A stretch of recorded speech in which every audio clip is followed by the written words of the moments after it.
Welcome to the channel and welcome to today's run through of all the latest Manchester United news and transfer updates, keeping you right up to date with everything. I'm Jamie. Before we get into it, smash a like on the video, subscribe to the channel if you are new. Let's jump straight into it. So let's kick off with all the latest regarding Ollie Watkins. Obviously, we had news yesterday that United had made another inquiry about Ollie Watkins, and we had a story saying that Aston Villa had told United that they did not want to sell, but there's been loads of news since then, including an update from Fabrizio Romano, which we're going to run through. So firstly, Sky Sports said that Manchester United have held initial talks with Aston Villa over Ollie Watkins. Amid Aston Villa's interest in Garnacho, Villa do not want to lose Watkins and are understood to value him in the region of £60 million. But interest in the England number 9 is thought to be intensifying. So that came from Sky, suggesting that initial talks over Ollie Watkins had begun. There's still interest from Villa and Garnacho. We'll need to wait and see how that plays out, whether there's some sort of deal involving where they buy Garnacho, we buy Watkins, but there's a big update on Garnacho and interest in another club, which I'm going to bring to you later on. So that came from Sky. The Secret Scout, now I don't know the credibility of this source. They've got quite a large following online, were apparently quite accurate in January in reporting that Ollie Watkins' interest in, from Arsenal reposted from some aggregator sites, but I'd want to see a bit more credibility. However, saying that Manchester United have officially made a move for Ollie Watkins. Manchester United prefer an experienced striker as they have Rasmus Højlund, who can support Watkins, so suggesting that we're looking for a more experienced striker to play ahead of Højlund and then potentially keep Højlund and learn off of. That should have been the plan anyway. United should have done that before, but we blew all our money on Rasmus Højlund and didn't have the money to go and get an experienced striker because we're crap at negotiations, or were at that time, and we're just throwing money around like confetti, paying £64 million up front for Rasmus Højlund, when we valued him, I think at 50. And then ended up paying 64 up front, plus 10 million in add-ons, which haven't been achieved yet as well. Could have saved that £20 million and got like Gueye at that time, and then you would have had Gueye and then Højlund. But it is what it is, and we are where we are, and we know the mistakes of the past, and we're trying to fix them. But interesting to say that we've officially made a move for Ollie Watkins. Ben Jacobs said that Manchester United hold fresh talks over Ollie Watkins. Watkins valued at £60 million, with Villa's preference to keep or not sell without a replacement. Villa retain an interest in Alejandro Garnacho, separate deal should they advance talks. So Ben Jacobs saying a similar thing. United holding fresh talks with Ollie Watkins. They want value him at £60 million at the moment, but they don't want to sell and they'd want to keep him. Interesting, Garnacho is there as well. So, potentially maybe we could do a deal like that. I do think, though, that this deal would rely on Villa getting a replacement. They're interested in Nicholas Jackson as well. So there could be that sort of three-way transfer that we've mentioned before, with us going for Watkins, Villa going for Jackson, and then maybe Chelsea going for Garnacho. That seems to be plausible at this moment in time. Or it could be that we go for Watkins and they get Garnacho as a replacement, but or not a replacement, but they buy Garnacho as a player for Villa. But we'll need to wait and see how it all plays out. The Times, though, was saying that Aston Villa say there has been no contact from Manchester United for Ollie Watkins and maintain that he is not for sale, but that doesn't necessarily mean, not a flat right, no, not going anywhere, because we've heard the reports from that before. Fabrizio Romano, though, said that Manchester United in the recent hours had a direct contact with Aston Villa, so there was a club-to-club conversation. Manchester United asked about the situation of Ollie Watkins. The answer from Aston Villa is that they want to keep the player, so Aston Villa don't want to negotiate. It has to be a very good proposal to change the story. So we would have to make a big bid. They want around £60 million, or that's what they value him at. I don't think United are going to go anywhere near that sort of price, unless we do get a massive amount of money for like Garnacho or somebody of that nature. So it might now rely on potentially Ollie Watkins putting in a transfer request or putting pressure on Villa to accept a deal. We might have to rely on Villa buying a replacement first as well. But it does seem that United have started to make the move for a striker, and it does seem that it's going that potentially at this moment in time it's going to be Ollie Watkins. Give us your thoughts and feelings on that in the comments below. I'm cool with the idea. I like Ollie Watkins. I think he's a good striker to bring in. The price worries me a little bit, But, he's an experienced, Premier League proven goal scorer, international, homegrown player, buying him from like a Premier League rival, I suppose. It's going to be fighting, well, hopefully anyway, this season, competing for that top 5 place. Although, that's me being maybe a bit optimistic, but why not dream big? So yeah, it's gonna be a tough negotiation, I think, regarding that. Or we might have to do something with maybe Garnacho. But interesting updates. So it does seem like United are maybe starting to make the initial moves for Ollie Watkins. So we'll see how it plays out. Give us your thoughts and feelings on that in the comments below. I'm cool with it. I like Ollie Watkins. I actually, this would be my preferred striker out of all the ones that we're linked with at the moment to go for. But there are concerns around the price and bits like that as well. But, it is what it is. We'll have to just wait and see how it plays out. But yeah, give us your shouts in the comments below. Now, the other striker we've been heavily linked with recently, Benjamin Cesco. So Newcastle United exploring move for Benjamin Cesco of RB Leipzig in case Alexander Isak leaves. 22-year-old RB Leipzig forward, subject to long-standing Newcastle interest, plus top target should Isak depart. Deal challenging from financial perspective. Now, that came from David Ornstein. There are a few other reports now suggesting that maybe Newcastle are starting to make a move for Benjamin Cesco. Maybe that's, why we're going for Watkins, because we're not going to be able to compete financially for Cesco because it is an expensive deal. Or were the links ever that genuine anyway in Cesco? Because it always felt to me like a little bit one-sided, where maybe Cesco was being offered to United rather than vice versa. Because if you think back to, when the original reports were that that Victor Gyökeres had chosen Arsenal ahead of United, and at that time, there was loads of reports saying that we'd made contact with Ollie Watkins. There was loads of reports saying that we made contact with Ekitike as well. But Cesco's name was never in the mix of the strikers that potentially we'd made contact with after we found out that Gyökeres wanted to go to Arsenal. And Cesco was never in that mix. So, is he one that's being pushed to United, or are we being used by Benjamin Cesco and his agent to put his name out there to try and generate interest? Because RB Leipzig are in a position where they have to sell, and if there's not that many teams interested in Cesco, then linking with United, get all the media frenzy going regarding him. Who knows? But yeah, we'll have to wait and see how that plays out. I can see that being plausible because it looks like Liverpool might be going for Alexander Isak, and then if Newcastle get the £100+ million or whatever they're going to get from Liverpool for him, then they'll have obviously the money to go and potentially get Cesco. So, but yeah, we'll need to see how that plays out. But according to Ornstein, Newcastle are going for, and I've seen reports today from like Ben Jacobs and stuff saying Newcastle are starting to potentially get to the point where they're going to make a bid for Cesco. So that could be one. Could be one to pay attention to, but give us your thoughts on that in the comments below. Now, another option potentially could be Mateta. So Manchester United sources do not expect the club to explore the possibility of signing Isak. What a shock. A separate source said there was no chance of United going for Isak. Ollie Watkins and Jean-Philippe Mateta have emerged as possible options for Manchester United. Now, that came from Samuel Lucker. So it's a recent report because the Mateta news has gone really, really quiet. Because the belief is he was going to sign a new contract at Crystal Palace, but to my knowledge, I don't think he signed any new deal there. And then they've had all the shenanigans with their European situation as well.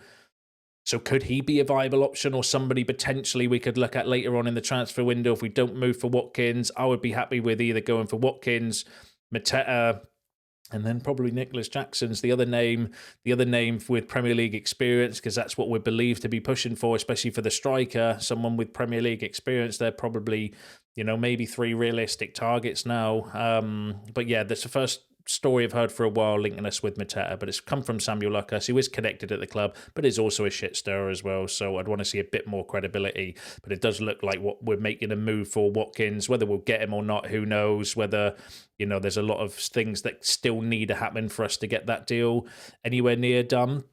But that does seem like I said, we're making that move anyway, which is positive in my opinion. Now, another striker we've been linked with, so L'Equipe have said that Manchester United joined multiple clubs in the race for Senegalese striker Idrissa Gueye. Mets value the 18-year-old at approximately £17 million. Now, this is the second time we've been linked with Gueye. I don't know much about him. There's not much data out there. Apparently very highly regarded young striker, Senegalese, so we know that's got Christopher Vivel's fingerprints all over it. It's quite expensive though for an 18-year-old. So would, you know, for that sort of price, I'm going to assume that he's a good player or a very good prospect. Could that be one that we go for? I don't know if we've got the budget to go for that now. I think we'll probably put all our money or our attention on first team players, but if there's still something at the end, maybe we could go for somebody like that and bring him in. I don't know whether we would loan him again like we have done with some of the other young players coming in. But yeah, interesting one. We'll keep an eye on that. But give us your shouts. Let me know what you think about the play. I have no idea. I've never watched. There's no data to do much research and that on, but one would assume that if there's multiple clubs looking at him and he's valued at £70 million at 18 years old playing for, you know, Mets, then one would assume he's a very talented prospect. But yeah, give us your thoughts and feelings on that in the comments below, as I am sure that you will. Now, the other positions, so David Ornstein, striker, goalkeeper, midfielder. We've had reports, you know, striker, goalkeeper, and a bit of noise around midfielders as well. Let's go through the keeper situation. So Fabrizio Romano said that Manchester United also asked for the opportunity to sign Emi Martinez as a goalkeeper on loan. Aston Villa said no chance, so Aston Villa have no intention to let Emi Martinez go on loan. That was very clear after the meeting. So remember the story I brought you a couple of days ago, I think it was, from the Daily Mail, suggesting that United had made a loan move for Emi Martinez. Well, it turns out that was true, because Romano's just confirmed that it was true, that we did inquire about Emi Martinez on loan, which is interesting for a couple of reasons. Firstly, that there is obviously interest there from us in Emi Martinez. Whether we've got the budget, though, to buy him remains to be seen, because that's why we've made an inquiry about a loan, because we don't quite have the £40 million that Aston Villa value Emi Martinez at without selling Onana. If we sold Onana, then that would give us the money, and I think we would be able to go and buy Martinez, but there's no real links with Onana leaving. So firstly, that the interest is clearly there from United, because the stories beforehand always felt a little bit one-sided, where it was Emi Martinez's agent trying to get his client a move to United, and we didn't know whether the feeling was reciprocated, whether United actually wanted to go for Martinez. So clearly we do. Clearly he's a goalkeeper that we are interested in and keeping an eye on. Secondly, that we are definitely going for a goalkeeper, because you don't make a loan inquiry about a player if you're not interested in strengthening in that area. So I think that's interesting for those two reasons. So again, we'll keep an eye on that one and see how that plays out. But I don't think, even further down the transfer window, I still don't think we would loan Martinez. Aston Villa would want to sell him, I believe, but we'll pay attention to that one.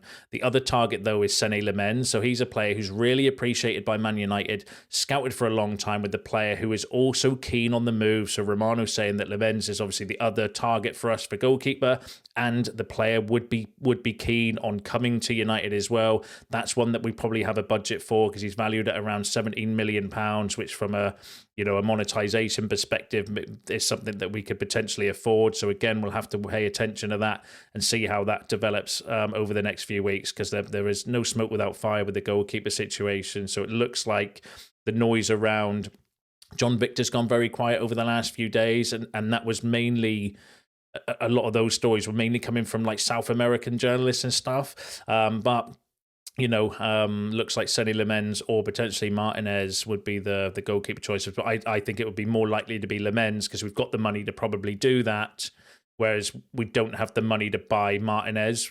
That's maybe why we've made the inquiry on loan, but that's really interesting. But give us your thoughts and feelings on that in the comments below, as I'm sure you will. But as we know, a lot of the incoming players for the rest of the transfer window depend on exits, and let's go through all the latest there. So Bayern Munich are looking for a winger and have inquired about what it would take to sign Garnacho. United are willing to listen to any realistic offer, but Garnacho's preference is to stay in the Premier League. So far, there has been interest from Chelsea and Aston Villa. So that came from Rob Dawson. That would be a good move for Garnacho. I know he wants to stay in the Premier League, right? But I'm not being disrespectful. But why would you prefer to go to Aston Villa ahead of Bayern Munich, or even Chelsea, to be fair, ahead of Bayern Munich? Like, that's a great move for Garnacho if that report's to be believed. And Rob Dawson is quite close to the club as well, and he's a decent journalist. Suggesting that maybe Bayern Munich might go for Garnacho. Obviously, we know Bayern Munich are trying to get Diaz from Liverpool, but they've had bids rejected, and the reports at the moment that Liverpool don't want to sell Diaz, although whether they'll change their mind if they get Alexander Isak in, and then they want to sell to get some money back and all that stuff. So we'll have to wait and see how that plays out. But I think that would be a really good move for Garnacho anyway. Bayern Munich, like, why would you turn Bayern Munich down to play at Aston Villa without being disrespectful, just to stay in the Premier League? I did also read a report that said not only does he want to stay in the Premier League, he also wants Champions League football as well, which narrows it down to basically Chelsea, because no other team in the Champions League is linked with Garnacho. So effectively, he might as well come out and say, no, I want to go to Chelsea, because they're the only realistic team that are interested in him, and the Champions League. Spurs might be a possibility, though.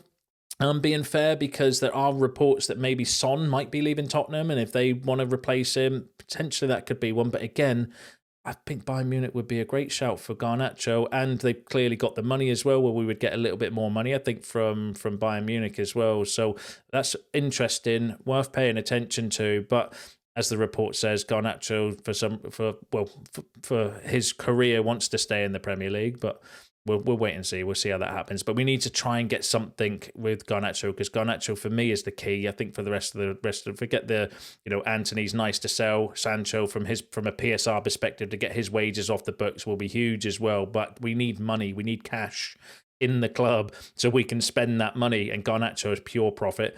So we do need to hopefully get some movement on Garnacho soon. But we'll see how it plays out. But give us your thoughts and feelings on that in the comments. Now, Sky is saying that 2 of Saudi Arabia's top clubs are interested in signing Antony from Manchester United. Permanent move from Real Betis unlikely at this stage. Antony taking time to choose next move and could be open to Saudi, but prefers to remain in Europe.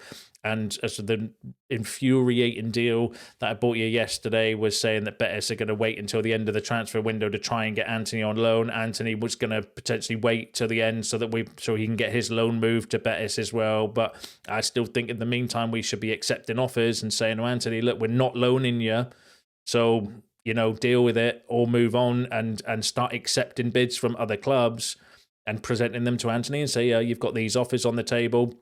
What do you want to do? And then if he wants to wait for a lot, I would refuse to loan him. I know, it cripples us financially in terms of, like, it'd be nice to get him off the wage book and stuff, but I just don't. I think it would set an example if we just refuse to loan him, and even if he has to stay next season, because he's not going to go to the World Cup then, and I think that would, potentially change Antony's opinion on where he wants to go and what he wants to do. But that's just my feelings on it. The deal is infuriating me, but interesting links from Saudi Pro League. But, I think Saudi Pro League clubs are probably interested in every player out there at the moment, but that would be a good shout for him as well. It just depends what he wants to do with his career, though, doesn't it? But we'll wait and see how that plays out. But interestingly, there's been reports of Saudi interest in Luke Shaw, but it came from the Sun, sadly, so we'll have to wait for a bit more credibility regarding this.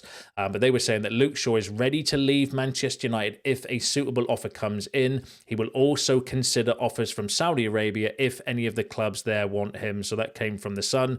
And, that's probably a realistic destination for Luke Shaw just because of the wages that he's on. I don't think many teams across Europe are going to take a gamble on Luke Shaw for his wages and his injury record, whereas Saudi Pro League would be able to afford his wages, and wouldn't be a bad place if he's wanting to go off into the sunset and play football in the sun and get some money at the end of his career. Do you know what I mean? That's not a bad option, but it came from the Sun, so we'll have to wait and see way more credibility on that as well.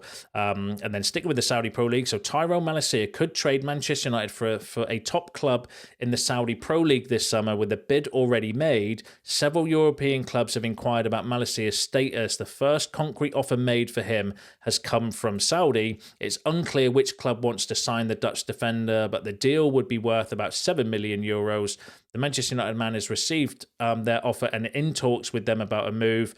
If he approves the move, they will send $1 million bid for him. I don't understand the comments in there. 7 million euros, but they'll send $1 million bid for him. Is that how much they're going to ask, like wage wise for Malacia? That'd be nice for him, wouldn't it? But it's the first report that I've seen for ages. There was a link at the start of the transfer window, I think, with Celtic and £3 million. But there's not been any movement really on Malacia.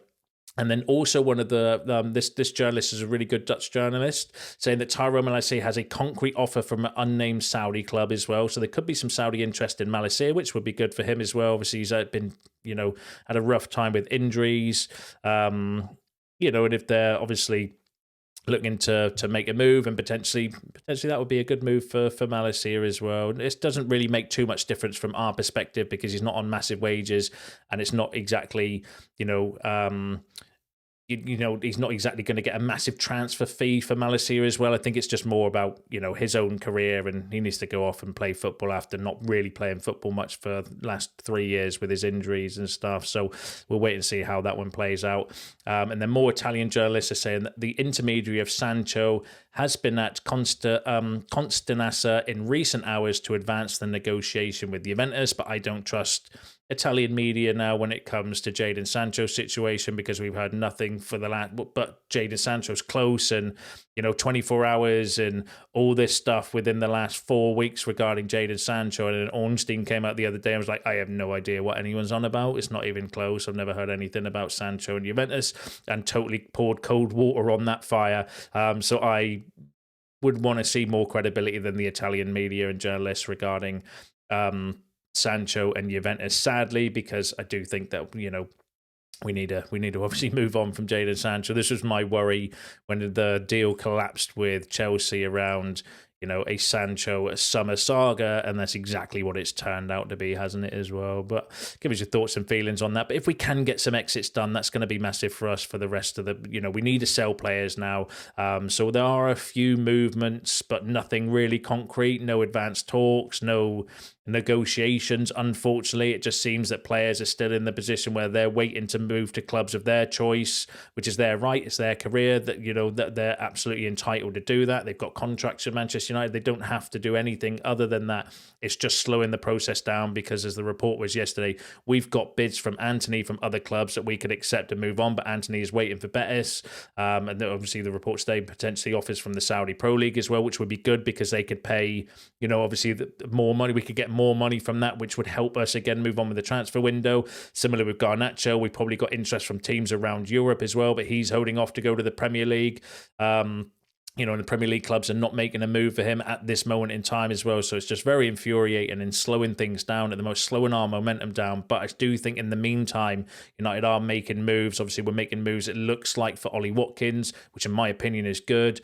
Potentially we could get some movement on a goalkeeper as well, because if we're looking at Martinez on loan and Lemens is obviously a cheap option as well, I do think we'd maybe have the budget to do that when it's spread out over like a 3-4 year payment period as well. So we'll just have to see how it all plays out. But give us your thoughts and feelings on that in the comments. It's just been an interesting story actually coming out, interestingly, on Lemens. So Manchester United have been monitoring Lemens for nearly a season. Sources advise that he is eager for the move, and officials regard him as the perfect goalkeeper acquisition to meet their criteria. Now that came from Sean Connolly, literally at the time of recording this video, and Sean Connolly's a decent source when it comes to United news and that as well. So again, another link with Lemens. So we'll keep an eye on that one for you. But give us your thoughts in the comments. Don't forget, smash a like on the video on your way out. Subscribe to the channel if you are new. See you in the next one.